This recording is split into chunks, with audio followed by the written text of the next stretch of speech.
11절에서 12절입니다. 11절에서 12절 함께 봉독합니다. 시작. 오직 너 하나님의 사람아, 이것들을 피하고 의와 경건과 믿음과 사랑과 인내와 온유를 따르며 믿음의 선한 싸움을 싸우라. 취하라. 이를 위하여 내가 부르심을 받았고 많은 증인 앞에서 선한 증언을 하였도다. 아멘. 네, 오늘은 디모데전서 개관입니다. 디모데전서를 앞으로 강해를 할 예정인데, 디모데전서 같은 경우는 바울이 목회자들에게 쓰는 이제 편지 중에 하나입니다. 목회서신의 세 개의 서신이 있거든요. 디모데전서, 디모데후서, 디도서가 있습니다.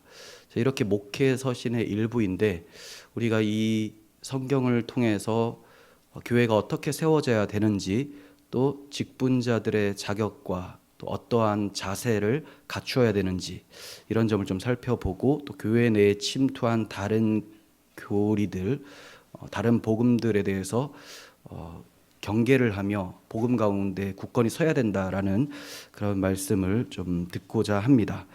앞서 말씀드렸다시피 목회서신은 세 개의 서신으로 되어 있다고 했죠.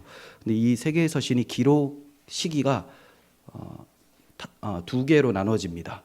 디모데 전서와 디도서 같은 경우는 같은 시기에 기록이 되고, 디모데 후서 같은 경우는 바울이 순교 직전에 이제 기록한 책입니다. 그래서 바울의 가장 마지막 책이 디모데 후서, 디모데 전서하고 디도서는 그 앞에 기록을 한 거예요.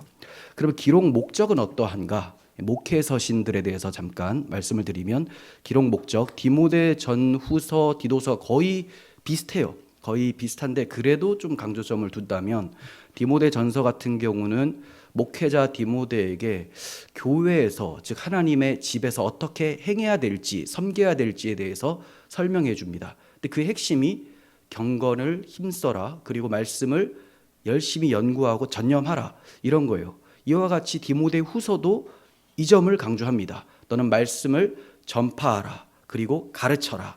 이게 디모데 후서의 핵심이고요. 디도서는 이 말씀, 복음을 들은 사람들의 책임이 어떠해야 되는지, 그들의 삶은 열매 맺는 삶이어야 된다라는 것을 강조하는 그런 말씀으로 되어 있습니다. 목회서신에는 좀 표현이 독특한 점이 있는데, 하나님 자녀답게 살아라고 권면을 하는 내용에서 하나님 자녀답지 않은 사람들이 있다는 것을 대조해서 보여주고 있어요. 그러다 보니까 너는 이라고 그 2인칭으로 쓰는 표현들이 많이 있고요. 그리고 그들이라고 하면서 다른 교훈을 가지고 온 거짓 선지자들, 거짓 교사들에 대해서 대조를 놓고 있는 점이 좀 독특한 점입니다. 성도들은 복음을 알기 때문에 성도라고 부르심을 입었습니다. 거룩한 자들.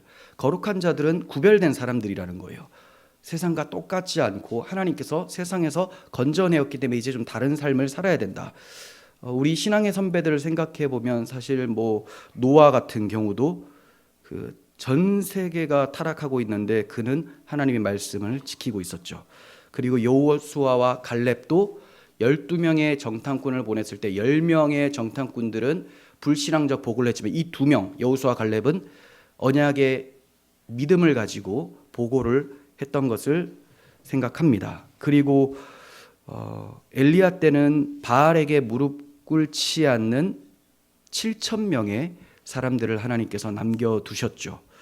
그리고 다니엘과 세 친구와 같이 하나님의 말씀을 지키면서 목숨도 아끼지 않는 그런 결단을 가지고 있었던 사람들도 있었고, 에스더서를 보면 모르드게와 같이 여호와의 대적자 하만에게 고개를 숙이지 않으면서 믿음의 신앙을 지켰었던 그런 모습도 보게 됩니다. 그리고 또 가장 중요한 사람이 오늘 이 편지를 쓰고 있는 바울이죠. 바울은 타협하지 않고 끝까지 믿음을 지켰다라고 그의 마지막 책인 디모데 후서에서 그렇게 말씀을 하고 있습니다. 이처럼 하나님의 사람은 세상 사람과 구별되며 하나님의 복음에 대한 믿음을 굳게 지켜야 되는 사람입니다. 자, 이 점을 잘 가르쳐 주는 것이 목회 서신이라고 할 수가 있습니다. 우리는 오늘 이제 바울 사도의 그 음성이 너 하나님의 사람아라고 하는 그 음성이 우리 가슴을 치면서 또 깊이 새겨질 수 있었으면 좋겠습니다. 자, 이제 디모데 전서를 좀 볼 텐데요. 디모데 전서는 바울이 디모데에게 쓰는 편지인데, 디모데는 어떤 사람이냐? 바울이 2차 전도 여행 중에 루스드라라고 하는 지역에서 그를 만나게 됩니다. 그가 이제 믿음이 아주 신실했고 어머니가 유대인, 아버지는 헬라 사람이었어요. 그리고 어머니의 어머니죠. 외조모 로이스라는 사람도 아주 신앙이 좋았었던 사람이었습니다. 그냥 유대인이 아니고 유대 기독교인이었어요. 그래서 바울이 그때 이제 디모데를 만나고 복음으로 양육하면서 계속해서 그의 수행원으로서 데리고 다녔습니다. 이 디모데에게 바울 사도는 에베소 교회를 이제 부탁을 해요. 그러니까 에베소 교회의 목회자로 가게 되죠. 우리가 얼마 전까지 에베소서를 살펴보았지 않습니까? 근데 그 에베소서가 기록될 당시보다는 뒤의 내용이에요. 뒤에 디모데 전서는. 그러니까 에베소 교회가 좀 괜찮았잖아요. 그래도 나름. 근데 그 이후에 좀 많은 어려움들을 겪게 됩니다. 그래서 디모데를 파송해서 거기에 목회를 하도록 이제 만드는 거죠. 기록 시기와 장소는 바울 사도가 1차로 로마에 투옥이 되는데 그때는 가택연금 상태예요. 그게 사도행전 28장 마지막에 그가 집에서 이제 나가지 못하고 자기에게 오는 사람은 다 영접하고 복음을 전했었던 그런 상황. 하지만 몸은 자유롭지 못한, 밖으로 나갈 수는 없는 그런 상황이었어요. 그럴 때 이 로마의 1차 투옥에서 풀려난 후에 마케도냐 지역, 지금 그리스 북부 쪽이에요. 그 지역의 빌립보라는 곳에서 이 서신을 썼을 것으로 추정을 합니다. 정확한 건 아니에요. 근데 이제 견해가 좀 여러 개가 있지만 그 중에 가장 유력한 것이 이제 1차 투옥 이후 석방되고 나서 이제 마게도냐 지역에서 이 편지를 썼다. 기록한 배경과 목적에 대해서 좀 말씀드리면, 거짓 교사들의 잘못된 교훈의 영향으로 에베소 교회가 혼란에 빠졌다라는 소식을 그가 듣게 됩니다. 그러자 자기의 수행원이었고 늘 함께 했었던 동역자 디모데에게 네가 가서 좀 목회를 잘하고 이단들을 경계하며 성도들이 바르게 세워질 수 있도록 잘 목양을 해다오, 이렇게 이제 부탁을 합니다. 그리고 이제 디모데에게 편지를 써주는 거죠. 자기는 지금 다른 곳으로 왔는데 디모데가 좀 잘해야 되는데 이걸 어떻게 얘기할까 하다가 그래, 문서로 남기는 것이 좋겠다 해서 이제 편지를 기록해 주는 것이 디모데 전서예요. 그래서 하나님의 집에서, 하나님의 교회에서 어떻게 행해야 될지에 대해서 알려주어서 이 교회를 이단으로부터 지켜내고 복음에 합당한 삶을 살도록 권면하기 위해서 쓴 것이 디모데 전서예요. 핵심적인 내용은 거짓 교훈을 경계하라는 내용이 나오고 경건에 힘써야 된다. 이 거짓 교훈 때문에 경건이 무너졌거든요. 그래서 경건에 힘써라. 그리고 거짓 교훈은 뭐 때문에 들어오느냐? 말씀이 없어서 들어옵니다. 그래서 말씀에 전념해라. 잘 가르쳐라. 그리고 직분자의 자격에 대해서도 가르쳐 줍니다. 왜냐하면 사람들이 이렇게 질서가 없고 말씀에 입각해서 세워지는 사람들이 없다 보니까 교회가 많이 흐트러지고 있었고 무질서해졌습니다. 자, 그래서 직분자를 세워야 되는데 그 자격이 굉장히 엄격하다라는 것을 보여주고 있고요. 또 교회 공적 기도, 예배 시에 기도를 어떻게 해야 되는지에 대해서도 가르쳐주고 있고, 예배 시 성도들의 품행에 대해서, 그리고 남녀 간의 질서에 대해서도 가르쳐주고 있습니다. 자, 이 점이 핵심적인 내용이고, 이제 장별로 요점을 이제 간단하게 살펴보면서 설교를 하도록 하겠습니다. 1장은요, 선한 싸움을 싸우라가 핵심이에요. 근데 참 희한하게 1장과 6장까지 있잖아요. 1장에서 6장. 근데 1장과 6장이 똑같은 주제로 마치고 있어요. 선한 싸움을 싸워라. 그리고 6장에서도 선한 싸움을 싸우라. 그러니까 정말 중요하기 때문에 이 선한 싸움을 싸우기 위해서 교회가 어떻게 돼야 되는지, 목회자가 어떤 처시를 해야 되는지를 가르쳐주고 있는 것이죠. 그래서 1장의 핵심은 선한 싸움을 싸우란데, 앞서 언급한 대로 바울은 마게도냐로 가면서 디모데를 에베소에 머물게 했습니다. 그 이유는 에베소 교회에 다른 교훈이 침투해 있었기 때문이었죠. 에베소 지역이 당시에 밀교 숭배가 아주 만연했습니다. 밀교라는 것은 동양 종교, 동양 사상이라고 할 수 있는데, 이 드러난 종교가 아니라 비밀리에 가르침을 받고 전해지는 종교 사상이에요. 이런 사람들의 이제 특징이 거의 영지주의입니다. 네. 너희들은 알지 못하는 어떤 특별한 지식, 이걸 내가 가지고 있으니 이걸 아는 사람이 구원에 이른다. 이런 이제 사상이거든요. 이게 사실 동양 철학에서 오게 되는 거예요. 자, 그래서 이 밀교 사상이 편만했었고 복음 전파를 노골적으로 반대하는 곳이 에베소 지역이었습니다. 우상 숭배도 아주 극심했었죠. 그래서 바울은 밀레도에서 그 에베소 장로들을 만나서 고별 설교를 할 때, 앞으로 에베소 지역에는 그 이상한 숭배 사상들이 많기 때문에 교회가 위협을 받게 될 수 있다라는 것을 미리 예측을 합니다.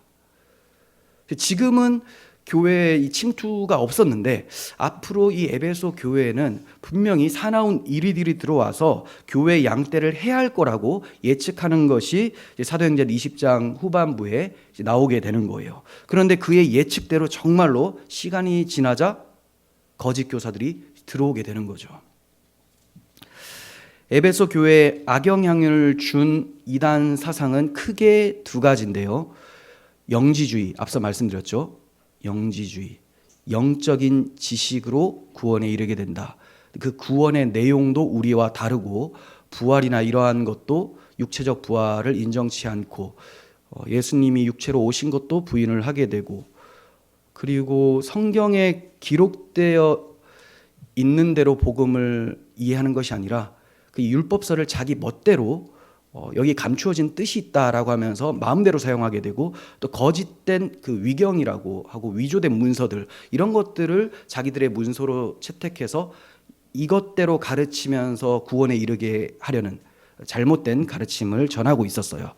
이 사람들은 그 신비주의로도 빠지고요, 또 방탕한 삶, 쾌락적 삶으로도 빠지게 됩니다. 그런데 반대로 그 금욕주의로도 빠져요. 되게 특이하죠. 신비주의고 육체는 아무것이 아니다, 중요하지 않다 하면서 방탕하게도 되고, 또 진짜 중요한 것이 영적인 것이기 때문에 육체를 굉장히 혹사시켜 가지고 영혼을 보호해야 된다. 이런 이제 두 가지로 나누어지게 됩니다. 그래서 완전히 달라 보이지만 이 율법주의랑 또 잘 어울려요. 그래서 율법주의면서 또 영지주의, 이런 교리들이 이 안에 들어와 있었습니다. 율법주의는 잘 아시다시피 행함으로 구원을 얻게 하려는 그런 이단 사상이죠. 그래서 금욕주의를 강조하다 보니 결혼하지 말라, 결혼 안 하면 이제 여자들 같은 경우에 아이를 또 낳을 수가 없죠. 아이 낳는 거 중요하지 않다, 이런 이제 얘기를 하고 있었고, 또 금욕과 반대 쾌락으로 나간다고 했죠. 그래서 굉장히 온 매무새를 뽐내고 옷 자랑하듯이, 패션쇼 하듯이 이렇게 교회 다니는 사람들도 있었고 방탕한 모습이 있었던 거예요. 자, 이러한 거짓 가르침은 악성 종양과 같습니다. 악성 종양이 하나가 가만히 둬버리면 점점 퍼지잖아요. 이걸 성경에서는 누룩과 같다라고 표현을 하죠. 이게 죄입니다, 죄. 그래서 이것을 빨리 도려내지 않으면 점점 커져서 교회가 망하게 된다는 것. 바울이 그것을 알고 있었기 때문에 먼저 디모데를 보냈었고, 이 디모데가 너무 젊었기 때문에 아직까지 목회 경험도 없고, 그래서 내가 좀 잘 가르쳐 줘야 되겠다. 그래서 이제 편지를 쓴 것이 디모데 전서예요. 그리고 이 이단 사상이 이렇게 들어와서 교회를 어지럽혔는데, 교회는 하나님의 군대잖아요. 군대. 그런데 이단 사상으로 이 군대를 막 혼란스럽게 했기 때문에 이것을 전쟁이라고 표현할 수가 있죠. 전쟁. 이단의 가르침, 거짓 교훈, 자, 이 모든 것은 영적 전쟁입니다. 이 영적 전쟁은 에베소 교회에 처음 생긴 게 아니에요. 에덴 동산에서 아담과 하와가 타락한 직후부터 이 영적 전쟁은 쭉 이어져 왔습니다. 그 타락한 직후에 영적 전쟁의 첫 시작이 어디냐? 바로 아담과 하와의 아들 가인. 가인이 그 동생 아벨을 때려 죽이는 것으로 시작이 되죠. 이것은 창세기 3장 15절에서부터 이미 예언이 되어 있었어요. 여자의 후손이 뱀의 후손과 싸우게 될 텐데 뱀의 후손은 끊임없이 여자의 후손을 괴롭히게 될 것이고 마침내 여자의 후손은 승리하게 될 것이라는 것을 말씀해 주셨죠. 정말 하나님의 말씀대로 4장에 넘어오니까 바로 가인이 아벨을 때려 죽이게 되는 것이 나타납니다. 자, 이렇게 이 전쟁이 계속되다가 지금 이 시대에도 이어져 오고 있죠. 바울 시대에도 우리 시대에도 언제까지? 주님 재림할 때까지 이 전쟁은 계속됩니다. 그러니까 우리는 지금 전쟁 중인데 안일하게 생각하다가는 그냥 전쟁의 포로로 끌려가거나 죽임을 당하게 되는 거죠. 이 전쟁이 너무나 중요하고 지속적이기 때문에 바울 사도는 본 서신에서 1장과 6장 시작과 끝을 선한 싸움을 싸우라 하고 말씀하고 있는 거예요. 바울 사도는 평생을 선한 싸움을 싸워왔기 때문에 이제 그의 후계자 디모데도 이런 선한 싸움에 충실하도록 권면을 해주고 있습니다. 자, 그리고 2장에 넘어가게 되면 2장의 핵심은 예배에 관한 지침이에요. 왜 갑자기 예배에 관한 지침일까? 이단 사상이 들어오잖아요. 예배가 무너집니다. 예배가. 그리고 예배가 무너지면 당연히 복음 선포가 잘 되지 않고 그러면 성도들의 품행이 아주 지저분해지게 된다는 거죠. 그래서 먼저 예배를 회복해야 되고 또 특징이 잘못된 교리가 들어오면 기도가 지저분해져요. 기도가 굉장히 쾌락적이거나 자기중심적으로 되죠. 그래서 이 예배에 관한 지침을 하면서 바울 사도는 첫 번째로 기도에 대해서 알려주고요. 그리고 단정한 옷차림이어야 된다. 그리고 선행을 잘 해라. 교회 내 질서를 지켜라. 이런 말씀을 합니다. 여기서 기도는 개인적 기도가 아니라 공적인 기도라고 말씀을 드렸어요. 1장에서 선한 싸움을 싸우라고 명하신 후에 2장에서 기도에 대해서 바로 가르치는 이유는 선한 싸움을 싸우는데 정말 중요한 것이 기도이기 때문입니다. 우리는 에베소서 6장을 통해서 살펴봤죠. 6장에는 하나님의 전신갑주를 입어라, 취하라 이 말씀이 나오고 그리고 모든 간구와 기도로 그렇게 싸우라고 말씀하죠. 간구와 기도. 그러니까 전신갑주를 잘 활용하기 위해서는 기도가 필요한 것입니다. 그래서 바울 사도도 교회 기도에 대해서 말씀을 하는데 이 기도의 또 특이점이 높은 지위에 있는 사람들을 위해서 기도하라 이렇게 얘기를 해요. 위정자들을 위해서 기도를 하라는 거예요. 그리고 이걸 계속 살펴보기는 좀 어려울 것 같고요. 다음에 또 자세히 살펴볼 거니까 높은 지위에 있는 사람들을 위해서 기도하는 것이 중요하고 보통 그 당시에는 이 높은 지위에 있고 또 잘못된 행정이나 폭정을 하는 사람들은 정말 악인들로서 구원받으면 안 될 것 같은 그런 인식이 지금도 있잖아요. 그 당시에도 있었고. 그런데 그게 아니라 하나님께서는 모든 사람이 구원에 이르도록 하기 위해서 그리스도를 보내셨다. 이렇게 이제 천부까지 해주고 있습니다. 여기서 모든 사람은 만인 구원론이 아니에요. 모든 계층, 빈부 그리고 남녀노소, 그리고 명예 이런 걸 다 떠나서 모든 사람들이 회개하고 예수 그리스도를 믿으면 구원에 이른다. 이것을 얘기하기 위해서 이렇게 말씀을 했습니다. 우리는 왕 같은 제사장으로 하나님께서 세워주신 교회입니다. 제사장은 자신을 위해서 직무를 감당하는 사람들이 아니라 이스라엘 백성들을 위해서 직무를 감당했죠. 마찬가지예요. 물론 1차적으로 목회자가 제사장적 직무에 가장 잘 부합하지만 예수님께서 성경은 모든 사람들이 왕 같은 제사장이라고 했어요. 그러므로 우리는 이제 믿지 않는 자들, 아직까지 이제 세상에 있는 예비된 하나님의 백성들, 아직까지는 불신자인 이 사람들을 위해서 기도하고 복음을 전하면서 이 왕 같은 제사장의 직무를 잘 감당해야 된다라는 것을 말씀해 주고 있습니다. 교회와 나라가 건강히 세워지고 선한 싸움에 승리할 수 있도록 기도를 해 주셔야 됩니다. 자, 그리고 3장으로 넘어가게 되면 하나님의 교회를 섬기는 사람들, 직분자들, 이들의 자격에 대해서 말씀합니다. 크게는 장로와 집사예요. 여기 장로는 목사, 장로, 집사 이렇게 있습니다. 직분자가 필요한 이유는 선한 싸움을 싸우게 하기 위해서예요. 지금 선한 싸움이라는 큰 주제를 놓고 계속 보셔야지 이제 문맥 가운데 잘 해석을 할 수가 있게 돼요. 선한 싸움 때문에 기도를 하죠. 선한 싸움 때문에 직분자를 세우게 됩니다. 하나님의 교회는 군대예요. 그리스도의 군사들이죠. 군대는 조직이 편성되어 있어야 됩니다. 질서가 있어야 돼요. 그리고 아무나 지휘관으로 삼는 것이 아니라 능력이 있는 사람, 신임이 되는 사람을 지휘관으로 임명하죠. 그래서 잘 훈련되어서 갖추어진 사람들, 이 사람들을 직분자로 세워서 지휘관으로 삼으라는 거예요. 구약 시대에 그 출애굽할 때 마치 20세 이상 싸움에 나갈 만한 자들을 계수하라. 네. 그리고 그 중에서 1000부장, 100부장, 50부장, 10부장 이런 사람들이 있었죠. 자, 이런 사람들처럼 지휘관을 세우라. 이것이 교회의 직분의 모습입니다. 그래서 바울은 직분자의 기준을 엄격하게 정해요. 왜 엄격하게 정해야 되느냐? 지휘관이 엉망이면 싸움에서 집니다. 그 병사들 개개인의 싸움 실력도 중요하지만 더 중요한 것은 지휘관의 판단이잖아요. 굉장히 중요합니다. 군대 지휘관에 따라서 전투력이 바뀌게 되는 거예요.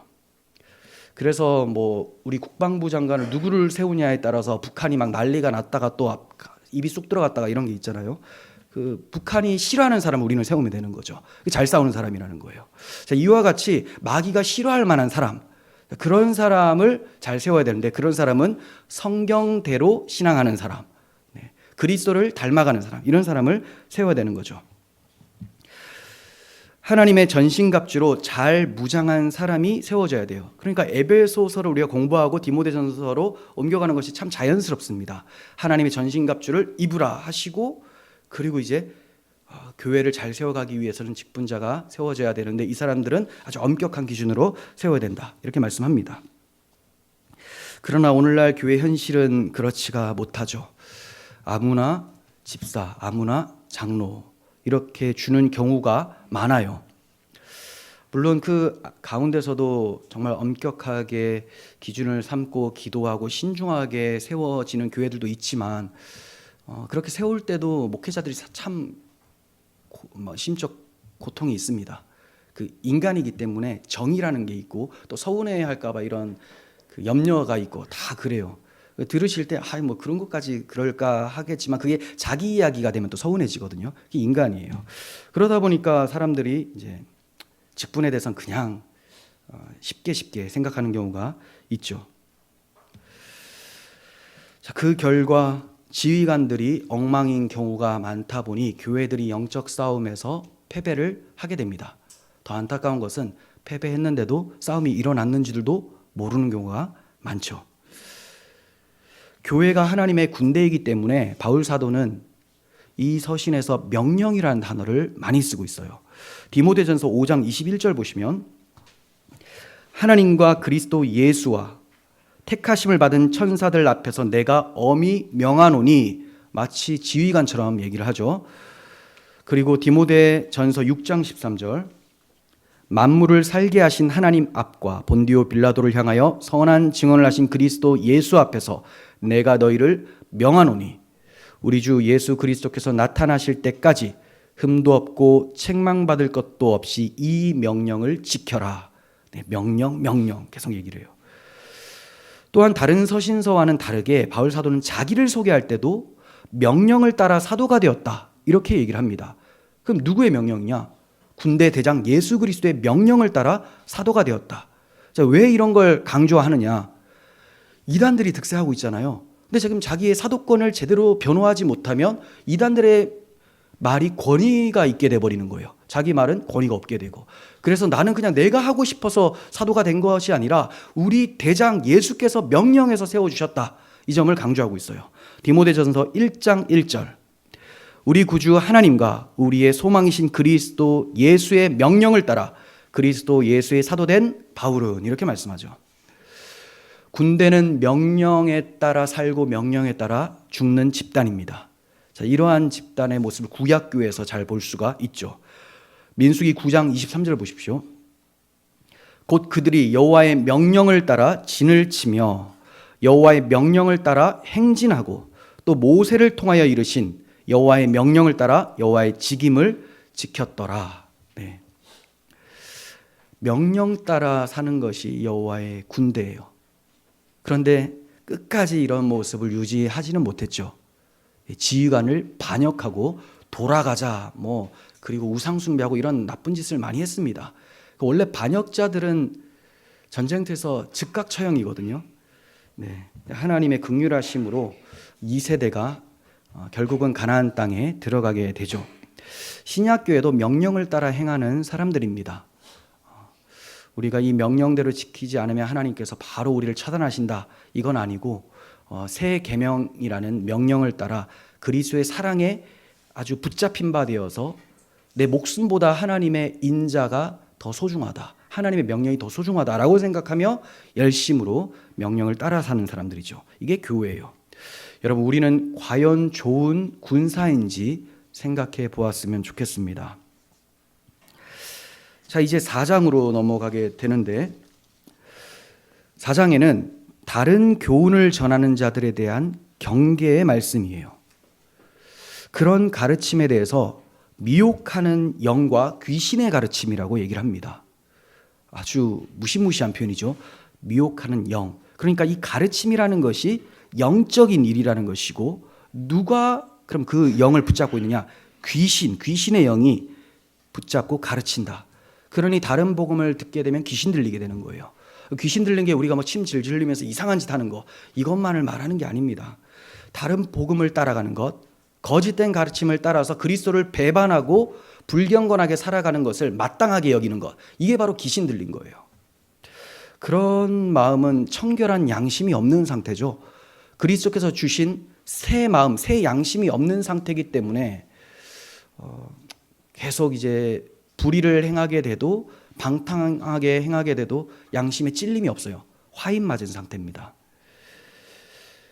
그래서 어떤 신비주의적인 집회에서 이상한 현상이 들어서 귀신 들렸다, 이런 거는 사람들이 되게 무서워하고 섬뜩해하고 하는데, 다른 잘못된 교리 듣는 것에 대해서는 그렇게 위협적이지 않다고 생각을 해요.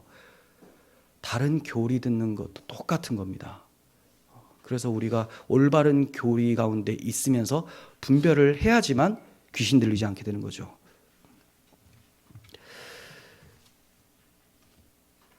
자, 그래서 바울 사도는 디모데에게 망령되고 허탄한 신화를 버리고 경건에 이르도록 내 자신을 연단하라라고 당부를 합니다. 이 점이 4장 7절에 나오는데 한번 성경 보세요. 네. 4장 7절에 경건에 이르도록 내 자신을 연단하라. 두 가지예요. 망령되고 허탄한 신화를 버려야 돼요. 그거는 기웃거리지도 말라. 네 머리에 넣지 말라. 그리고 이제 해야 될 것은 경건을 힘써라라는 거예요. 힘써라. 먼저 목회자 스스로가 경건을 위해서 연단되어야 함을 말씀합니다. 자기가 경건에 대해서 힘쓰지 않으면서 성도들이 경건에 힘쓰기를 원하는 것 자체가 이제 문제가 있죠. 그래서 바울 사도는 너부터, 목회자인 너부터 먼저 경건에 힘써라. 어떤 이단적인 가르침이나 이런 것들을 변증하기 위해서 우리가 준비할 수는 있겠지만, 그 사람들과 논쟁하고 이것이 과연 그러한가 하면서 막 수용하려는, 어떻게든 이해하려는 입장에서 계속 그렇게 진행하게 되면 결국은 믿음까지 빼앗길 수가 있는 위험이 있다. 그래서 바울 사도가 가장 마지막 이 디모데전서 마지막에 하는 권면이 그거예요. 이 보면 20절인데요. 디모데야, 망령되고 헛된 말과 거짓된 지식의 반론을 피함으로 내게 부탁한 것을 지켜라. 자, 부탁한 것은 경건에 힘쓰라고 하죠. 그리고 이어서 말씀드릴 건데, 말씀 가르치는 것에 전무하라, 이거예요. 전념하라. 그러니까 이런 것들을 피하고 경건과 말씀에 전념하라. 이것을 따르는 사람들이 있어 믿음에서 벗어났느니. 네. 그러니까 이렇게 따라가다 보면 믿음에서 벗어날 수 있으니 올바른 복음에 집중하고 이런 쓸데없는 논쟁에서 피하라. 이렇게 말씀을 하고 있습니다. 논쟁을 절대 할 필요가 없다라는 것을 말씀드린 게 아니에요. 변증할 건 변증하되 그것이 마치 재미인 양 내가 이런 식으로 이제 뭐 지식이 우월하다라는 것을 뽐내기 위해서 이런 식으로 시도하다 보면 결국 경건의 본질은 잃어버리고 엉뚱한 데 휘말릴 수가 있게 되는 거죠. 이렇게 경건에 힘쓰는 이유는 허탄한 신화를 쫓지 않고 우리의 소망을 하나님께 두게 하기 위함입니다. 디모데전서 4장 10절 이를 위하여 우리가 수고하고 힘쓰는 것은 우리 소망을 살아계신 하나님께 두미니 곧 모든 사람 특히 믿는 자들의 구주시라. 네. 우리의 구세주 주인이신 그 하나님께 집중하고 그분께 소망을 두기 위해서 이 거짓된 가르침을 피하고 또 말씀을 열심히 연구해야 됩니다. 이렇게 미혹하는 영에 대적하기 위해서 소망을 하나님께 두도록 바울 사도는 디모데에게 이것을 명하고 가르치라. 11절 4장 11절에서 그렇게 말씀해 주고 있죠.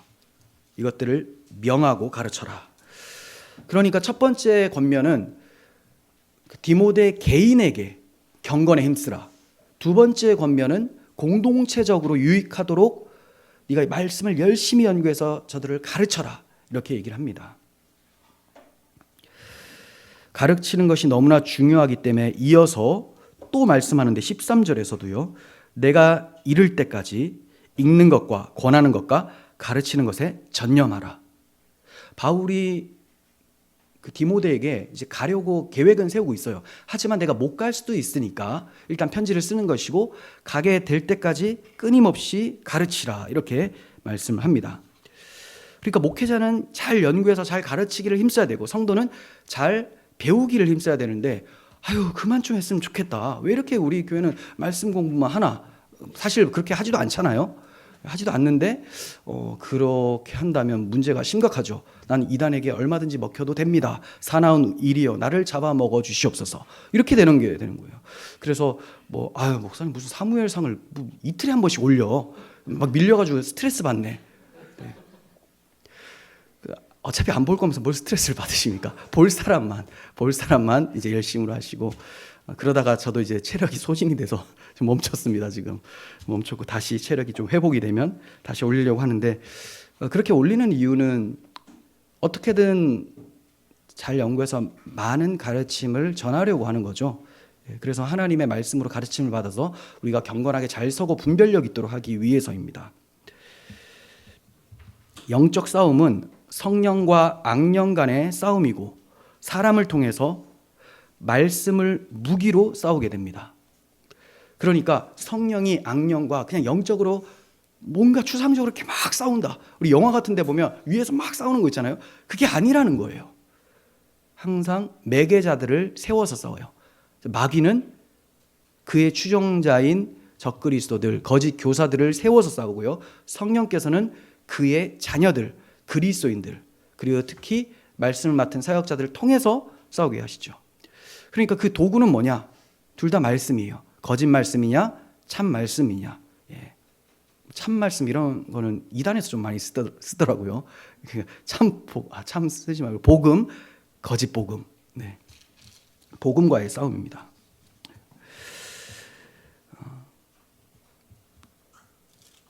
승패가 말씀을 어떻게 잘 갈고 닦느냐 여기에 달려 있어요. 4장을 마칠 때도 재차 강조를 하는데 16절에 보시면 내가 내 자신과 가르침을 살펴 이 일을 계속하라. 자 보세요. 가르침을 살펴. 네가 지금 뭘 가르치고 있는지 복음을 다시 한번 확인하라라는 거죠. 그리고 내 자신을 살피라. 이건 뭡니까? 아까 경건에 힘쓰라고 했잖아요. 네가 경건 생활을 하고 있는지 잘 돌아보고 그리고 네가 거기에 그 하나님의 말씀에 합당한 그 복음을 제대로 연구하고 있는지 잘 살펴라. 이 일을 계속하라고 합니다. 계속. 이 일을 행함으로 내 자신과 내게 듣는 자를 구원하리라. 여러분들에게만 유익이 있는 것이 아니라 목회자들에게도 유익이 된다. 이것을 말씀하고 있죠. 목회자에게 무엇이 중요하고 무엇이 최우선입니까? 경건과 말씀 연구예요. 경건과 말씀 연구. 그래서 오늘날 목회자들이, 저를 포함한 모든 목회자들이 이 말씀을 좀 새겼으면 좋겠습니다. 저도 이 말씀을 늘 새기면서 목회를 하지만 그게 잘 안 될 때가 있죠. 말씀 연구는 사실 부지런히 하는데 또 경건 생활, 그건 경건 생활도 기도하고 연결이 되잖아요. 그리고 그냥 그것으로 그친 것이 아니라 실생활에서 자신의 경건함을 나타내야 되는데 그게 자주 넘어질 때가 있습니다. 항상 우리가 이 말씀을 기억하면서 가슴에 새겨야 되겠죠. 목회자가 이 경건과 말씀 연구에 집중하지 않으면 그 다음에 중요한 것에 집중하는 게 아니에요. 아주 집중해서는 안 될 세속적인 것에 빠지게 됩니다. 목회자에게 주신 직무는 그거예요. 말씀 연구와 경건. 그럼 목회는 어떻게 하느냐? 말씀으로 목회를 하는 거죠. 목회 상담은 어떻게 하느냐? 그래도 좀 처세술 이런 거 많이 배워야 되지 않느냐? 그것도 성경에 다 있습니다. 그래서 말씀을 깊이 연구하다 보면 이제 목회를 할 수가 있는데, 그런데 초점을 두지 않는다면 교회가 악영향을 받게 되겠죠. 그리고 성도는 교회에서 무엇을 가장 사모해야 될까요? 똑같습니다. 목회자가 가장 중요하게 여기는 것을 성도는 그것을 가장 중요하게 받기를 원해야 되는 거죠. 하나님 평생에 듣던 말씀 또 들려주시면 그 말씀대로 살아내겠습니다. 왜 또 살아내게 되는 것이 중요합니까? 말씀은 우리 지식을 쌓고 교만하게 하기 위한 목적으로 주는 게 아니죠. 하나님의 말씀의 능력, 복음의 능력이 어떠한지를 세상 가운데 나타내기 위해서, 그래서 성도가 그 말씀을 받았으면 말씀대로 살아가는 그 능력을 세상에게 보임으로써 야, 이 사람들은 하나님의 백성들, 하나님의 나라는 이 세상 나라 사람들과 뭔가 다르다, 이것을 보여주기 위해서입니다. 그걸 구별이라고 하고 이러한 사람들을 성도라고 해요. 구별된 사람들. 자, 이제 5장으로 넘어오면요, 5장의 핵심은 교회 내 다양한 계층들을 어떻게 돌볼 것인가, 이런 내용을 담고 있어요. 5장 1절에서 2절을 봅니다. 늙은이를 꾸짖지 말고 권하되 아버지에게 하듯 하며 젊은이에게는 형제에게 하듯 하고 늙은 여자에게는 어머니에게 하듯 하며 젊은 여자에게는 온전히 깨끗함으로 자매에게 하듯 하라, 이렇게 말씀하시죠. 그리고 이제 과부에 대해서도 주시는 말씀이 나와요. 그러면 5장 1절 2절을 읽었는데 어떤 식으로 교회의 다양한 계층의 사람들을 대하라는 겁니까? 가족을 대하듯이, 그죠? 아버지에게 대하듯이, 형제에게, 어머니에게, 자매에게 대하듯이 하라. 왜 가족에게 대하듯이 합니까?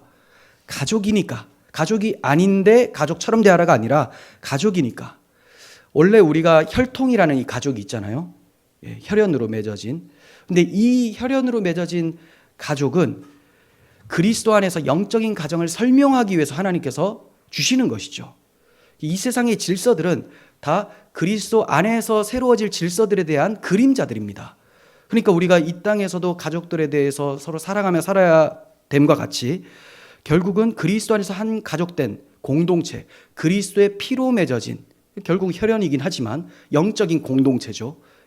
이 영적인 공동체를 사랑으로 대하며 가족처럼 섬겨야 된다, 이것을 말씀하는 거예요.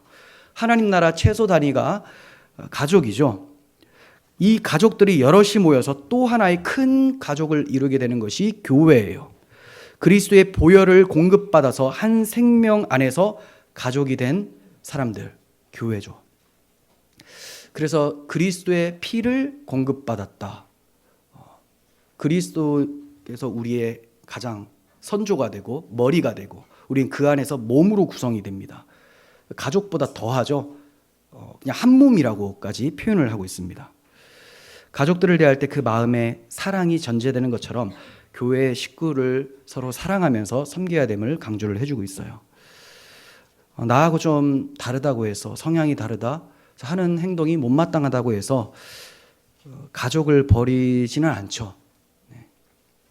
마찬가지로 교회에서도 좀 나와 다르고 불편한 듯한 모습이 있어도 그래도 싫든 좋든 내 가족이다라고 생각을 하셔야 됩니다.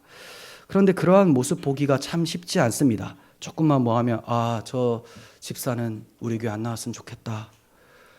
내가 옮겨버릴까?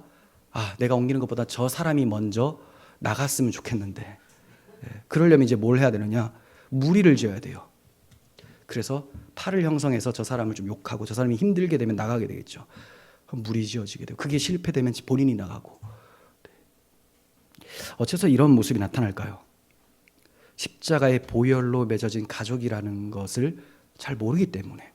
십자가의 보혈의 능력을 잘 모른다라는 것은 복음이 잘 선포되지 않으니까. 성경을 봐도 이게 복음의 말씀인지 뭔지를 몰라요. 그냥 교훈서 정도로만 본다는 거죠. 인문학적 교훈서 정도로. 그러니까 인문학적 교훈서를 계속 접하다 보면 사람들은 이게 지식이 차고 자기보다 못한 사람을 멸시하고 자기는 우월감을 갖게 되는 이런 현상이 나타납니다. 지금 내 옆에 있는 사람이 하나님께서 자기 아들을 버리시면서까지 구원해 내신 사람이라는 것을 기억하시기를 바랍니다. 그걸 안다면 교회는 더욱 아름다운 주의 사랑으로 잘 섬기는 공동체가 되겠죠. 자, 그리고 이제 마지막 6장인데요. 선한 싸움을 싸우라 재차 강조하면서 결론을 맺고 있습니다. 너무나 중요하기 때문에. 디모데전서 6장 3절 보시면 먼저 다른 교훈을 경계케 합니다. 누구든지 다른 교훈을 하며 바른 말 곧 우리 주 예수 그리스도의 말씀과 경건에 관한 교훈을 따르지 아니하면 복음 버리고 이단 사설에 빠지게 되면 그는 교만하여 아무것도 알지 못하고 비록 자기는 엄청 똑똑하다고 아는 척하고 막 가르칩니다. 이 후메네오 알락산드라고 하는 거짓 교사들이 그러다가 출교가 됐거든요. 이런 사람들처럼 지식이 막 많아지면 교만해져요. 하지만 바울이 볼 때는 아무것도 알지 못한다. 아무것도. 변론과 언쟁을 좋아하는 자다. 그래서 교회 안에서도 변론과 언쟁 좋아하게 되면 내가 좀 문제 있지 않은가 돌아봐야 되겠죠. 이로써 투기와 분쟁과 비방과 악한 생각이 나며 마음이 부패하여지고 진리를 잃어버려 경건을 이익의 방도로 생각하는 자들의 다툼이 일어나느니라. 그러니까 마음이 일단 부패해지게 되고 진리는 없고, 그 진리가 없으니 진리의 복음이 우리를 경건하게 살도록 하잖아요. 근데 그 원동력이 없어요. 그러면 그의 경건의 모습은 뭐가 될까요? 외식이죠. 외식. 겉으로만. 그래서 이 경건의 모습을 모양만 가지고 자신의 이익을 위해서 방도로 씁니다. 이렇게 하면 사람들이 나를 따라오겠지. 외식하는 자죠. 결국은 다툼을 일으키게 되고. 그러면 이런 것들에 대비해서 바울 사도는 어떤 권면을 주고 있는지 봅니다. 11절에서 12절. 오직 너 하나님의 사람아 이것들을 피하고 의와 경건과 믿음과 사랑과 인내와 온유를 따르며 믿음의 선한 싸움을 싸우라. 영생을 취하라. 이를 위해 내가 부르심을 받았고 많은 증인 앞에서 선한 증언을 하였도다. 네, 먼저는 디모데에게 주는 권면이죠. 목회자만 그래야 되는 것이 아니라 모든 성도는 이 권면을 받아야 됩니다. 자, 오직 너 하나님의 사람아. 너는 하나님의 사람이다. 하지만 저 거짓 교사들 하나님과 무관한 사람들이다. 자, 그러기 위해서 너는 하나님의 사람답게 살기 위해서 일단 소극적으로 피할 걸 피해라. 이것들, 그게 거짓 교훈이죠. 거기에 휩쓸리지 마라. 이것들을 피하고 의와, 하나씩 한번 보세요. 나중에 또 강의할게요. 의와 경건과 믿음과 사랑, 다 중요한 표현이에요. 인내, 온유를 따라라. 버릴 거 버리고 따를 거 따르고, 그 다음 선한 싸움을 싸우고 영생을 취하라. 이렇게 해야 영생을 취하게 되는 거예요. 행위 구원입니까? 아니죠. 우리 안에 그리스도께서 그렇게 이끌어 가실 거예요. 그러니까 그대로 순종하며 살면 영생은 너희의 것이다. 이것을 말씀하고 있죠. 이를 위하여 내가 부르심을 받았고 많은 증인 앞에서 선한 증언을 하였도다. 네. 그러니 이제 목회자로 부름을 받고 사람들한테 선언하면서 자기가 왜 목회자가 되었느냐, 이것들을 위해서, 이렇게 열심으로 싸우기 위해서, 그리스도의 군사로 사용되어지기 위해서 목회자로 세움을 받았다. 14절 봅니다. 우리 주 예수 그리스도께서 나타나실 때까지 흠도 없고 책망받을 것도 없이 이 명령을 지켜라. 네, 그리스도께서 나타나실 때까지, 재림의 때까지 흠도 없고 책망받을 것도 없이, 이거는 경건한 생활과 함께 올바른 복음을 지켜라라는 거예요.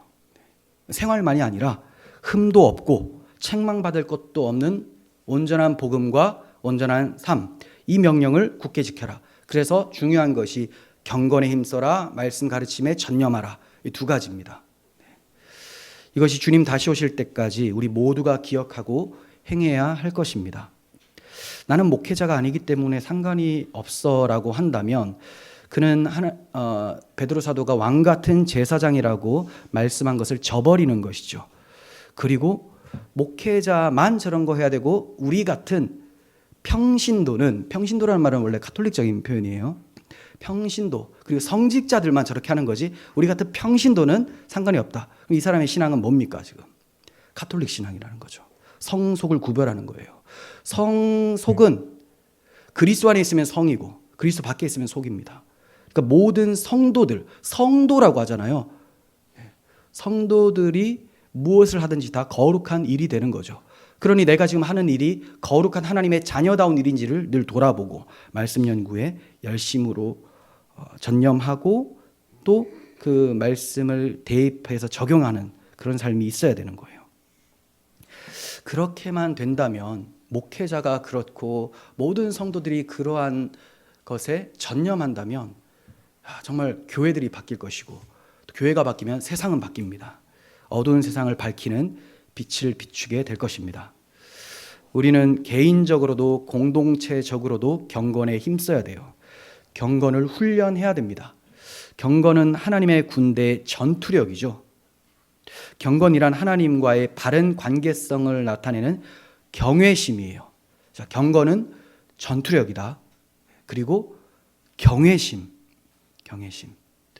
또 경건이라는 것은 내가 무엇을 해야 하는가에 초점이 아니라 먼저 내가 어떤 사람이 되어야 되는가, 여기에 집중을 하는 겁니다.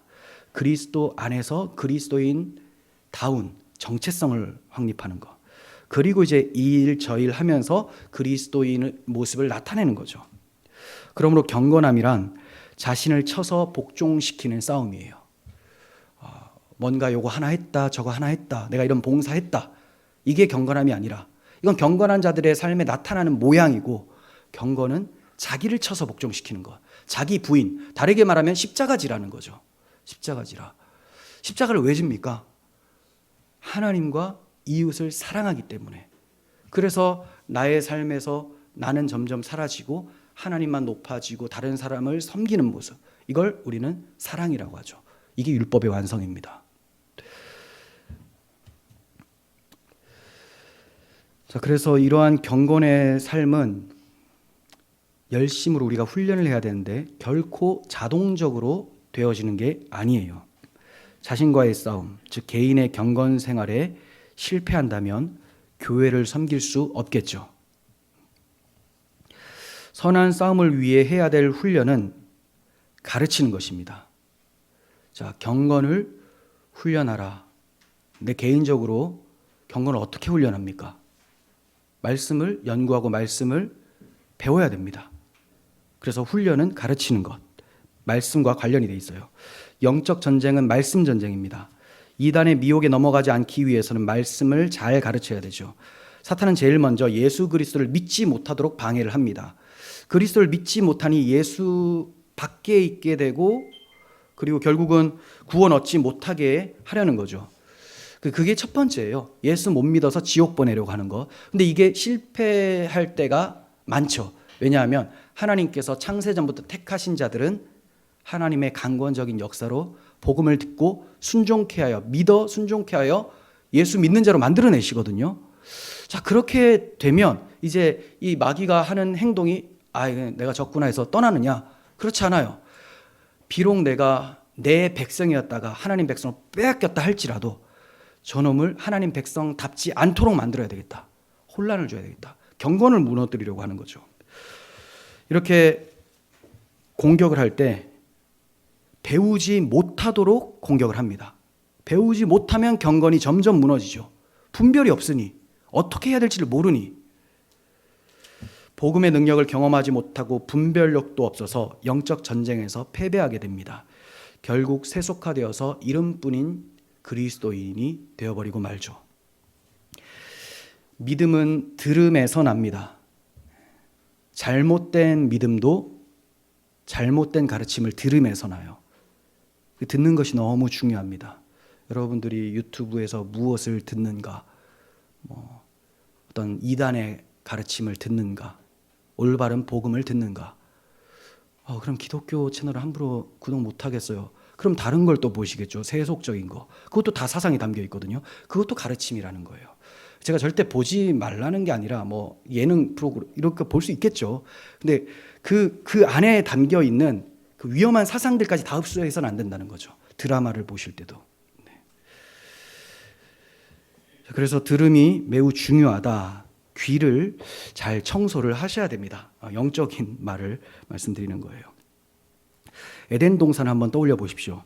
하나님의 말씀을 들었다면 아담과 하와는 하나님께서 본래 만들어 주신 하나님 형상대로 계속 하나님을 섬기며 살 수 있었어요. 근데 그들이 하나님의 말씀을 들은 것이 아니라 사탄, 마귀, 뱀의 말을 들어버리게 되고 결국은 하나님께서 허락하신 생명을 잃어버리게 되죠. 타락하게 되었습니다. 이처럼 무엇을 듣는가는 매우 중요합니다. 그래서 바울 사도가 가르치는 일에 전념하라고 했고 장로들을 배나 존경하되 특별히 가르치는 사람들, 가르침에 수고하는 사람들을 더욱 존경하라 이렇게 얘기를 해요. 그게 5장 17절이거든요. 네. 가르치는 사람들, 목회자, 설교자들이죠. 왜 이렇게 더 존경하라고 하느냐? 그 사람이 중요해서가 아니에요. 그 직무가 중요해서라는 거죠. 직무. 오늘날에는 목사 자체를 높이는 사람들이 많아요. 근데 그러면 그렇게 높아진 사람들의 말씀 상태를 보면 말씀이 아니라 말이죠. 말. 자기 말. 그러니까 이 사람들은 사실 존경받으면 안 되고 권위가 없죠. 그런데 교인들이 성경 말씀을 또 본인이 제대로 연구하지 않다 보니까 저 목사가 뭔가 이상한 제가 계속 비판하는 것 같아서 마음이 안 좋네요. 아무튼 그렇게 비판하는 잘못된 걸 전해도 이걸 분별을 하지 않으니 본인이 성경을 안 보니 그냥 추정하게 되는 거예요. 우리나라 사람들 이단에 많이 빠지잖아요. 전 세계가 이단에 많이 빠지긴 하지만 우리나라가 특히 종교심이 많아요. 그래서 잘 빠집니다. 분별을 하지 않으니. 그래서 우리 교회 나오시면서도 목사님이 알아서 연구해 주시니 나는 알아서 가만히 듣기만 하겠다.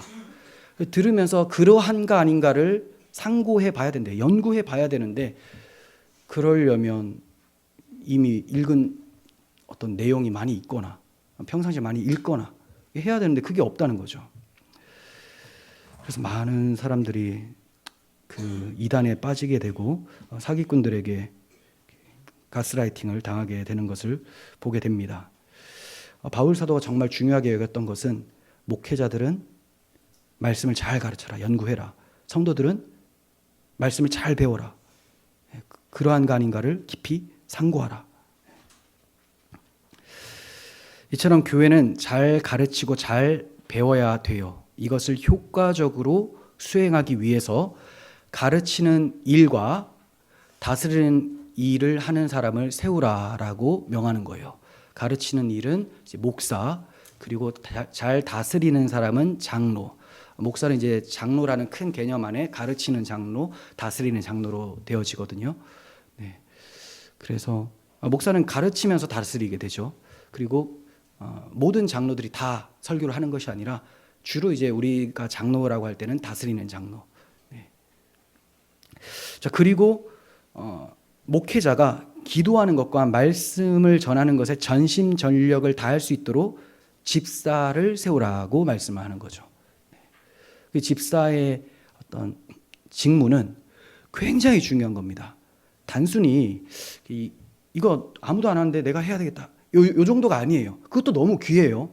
그런데 이 모든 것들이 행해진 이유는 교회 말씀 선포 때문에 그렇습니다. 교회 경건을 위해서 자기가 헌신을 하는 거예요. 내가 이런 것까지 내가 해야 돼? 그걸 왜 합니까? 지금 이 쓰레기통 비우고 요 자체가 아니에요. 작은 일이라도 그 봉사할 때 이것이 우리 전체 교인들이 온전한 복음을 듣고 잘 자라게 하기 위한 헌신이다라고 그렇게 생각하신다면 크고 작은 일이 어디 있습니까? 다 귀한 일이죠. 목적이 하나님의 말씀이니까, 교회를 바르게 세우기 위함이니까. 결코 목회자 혼자 교회를 세워갈 수가 없어요. 그게 가능했다면 이런 직무를 주질 않죠, 직분을. 그래서 말씀에 전념, 기도에 전념할 수 있도록 따로 7 집사를 세우라라는 것이 사도행전에 나타나게 되죠. 그러니 개척교회 목사님들이 얼마나 힘들겠습니까? 우리도 개척교회죠. 근데 그 직분자들이 없으면 목사님이 다 해야 되니까. 근데 이제 더 힘든 거는 숫자가 적으면 괜찮아요. 근데 숫자가 많은데 직분자가 없어요. 그럼 너무 힘든 거죠. 일단 숫자가 많으면 한 모일 때마다 쓰레기가 계속 쌓여요. 쓰레기 청소하다 끝나요. 그거 치우다가 밥 먹고 이제 설거지하다 끝나게 되고. 그래서 아는 목사님은 본인이 처음에 너무 많이 섬겼는데 결국 섬기고 뭐 이렇게 막 음식도 장만해주고 했는데 비난의 소리만 듣게 돼요. 왜 깻잎을 한 장씩 깨끗하게 안 씻고 한 번에 씻었냐, 뭐 이런. 그럼 깻잎 씻다가 일 다 보는 거예요, 그냥. 그래서 다 중요한 겁니다. 깻잎 한 장씩 씻는 것도 다 집사님들 씻으라는 게 아니라, 지금 좀 이상하게 가는데, 그게 아니라 소홀히 여길 만한 게 하나도 없다라는 겁니다. 다 필요한 거. 그렇습니다. 사도행전 6장 2절부터 봅니다. 세 번역으로. 그래서 12사도가 제자들을 모두 불러놓고 말하였다. 우리가 하나님의 말씀을 전하는 일을 제쳐놓고 음식 베푸는 일에 힘쓰는 것은 좋지 못합니다.